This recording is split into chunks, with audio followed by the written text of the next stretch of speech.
Hello everyone, आज चाहिँ हामी रेको नेपालको पोर्टलको ड्यासबोर्ड जसरी ड्यासबोर्ड भयो हाम्रो जुन इन्टरफेस छ त्यसमा चाहिँ हाम्रो के फङ्सनहरू छ भनेर सबै हेर्न गइरहेको छ।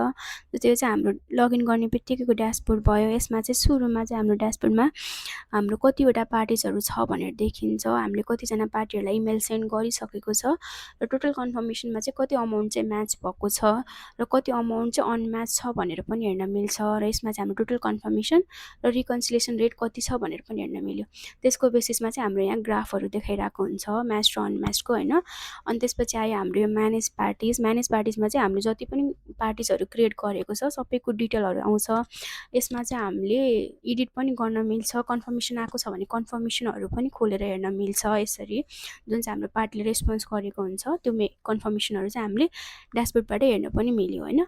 त्यसपछि गएर यसमा चाहिँ हामीले फिल्टर लगाएर हाम्रो कति चाहिँ पार्टीहरू म्याच्ड कतिले हामीले मेल सेन्ड गरेको छैन भनेर हामीलाई हेर्नु पर्यो भने हामीले त्यसरी फिल्टर लगाएर पनि हेर्न मिल्यो होइन।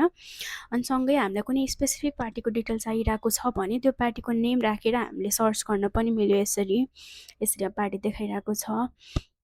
त्यसपछि हामीले यहाँ इन्डिभिजुअल एउटा पार्टी गरेर एड गर्न मिल्छ। अनि हामीले पार्टी सिलेक्ट गर्यो भने चाहिँ सेन्ड मेलको अप्सन पनि एक्टिभेट हुन्छ हाम्रो होइन। अनि त्यस्तै गरेर हामीले अपलोड एक्सेल गर्न मिल्छ, बल्क एट्याचमेन्ट राख्न मिल्छ, रिफ्रेस गर्न मिल्छ र बल्क डिलिट पनि गर्न मिल्यो पार्टीहरूलाई। त्यसपछि हामीले यो स्याम्पल एक्सेल फाइल डाउनलोड गर्ने त अर्को भिडियोमा भनेकै छ। त्यसपछि यो नोटिफिकेसनहरूमा चाहिँ हाम्रो के नोटिफिकेसन आइरहेछ भनेर हेर्न मिल्यो होइन। अनि त्यसपछि लगआउटको त भइहाल्यो होइन। अनि त्यसपछि हाम्रो यहाँ कम्पनीको नेमहरू पनि देखिरहेको हुन्छ। अनि अब ड्यासबोर्ड भइसकेपछि हामी चाहिँ माई प्रोफाइलमा गएर हेर्दाखेरि माई प्रोफाइलमा चाहिँ हामीले सुरुमा रेको नेपालको सब्सक्रिप्सन लिँदाखेरि हामीले जति पनि कम्पनीको डिटेलहरू राखेको थियो जस्तो कम्पनीको नेम, एड्रेस, प्यानको डिटेल, अनि कुन प्यान कार्डहरू, रजिस्ट्रेसन सर्टिफिकेटहरू भयो, सिग्नेचर, स्ट्याम्पहरू जति पनि डिटेलहरू राखेको थियो सबै डिटेलहरू चाहिँ हामीले यहाँ हेर्न र एडिट गर्न सकिन्छ।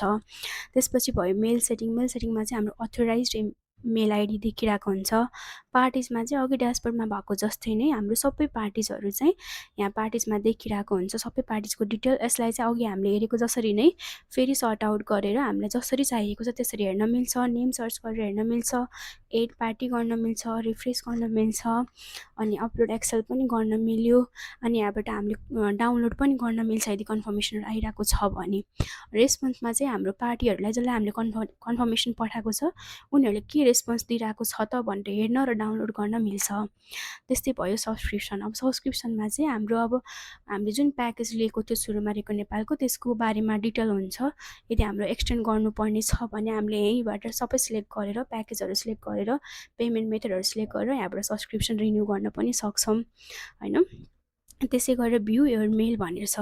यसमा चाहिँ हामीले अहिलेसम्म हाम्रो पार्टीहरूलाई कति चाहिँ कन्फर्मेसन पठाइसकेको छ, कसलाई पठाइसकेको छ भनेर हेर्नु पर्यो भने चाहिँ हाम्रो जुन मेल लगइन आइडी पासवर्ड थियो त्यो हालेर हामीले हेर्न मिल्छ।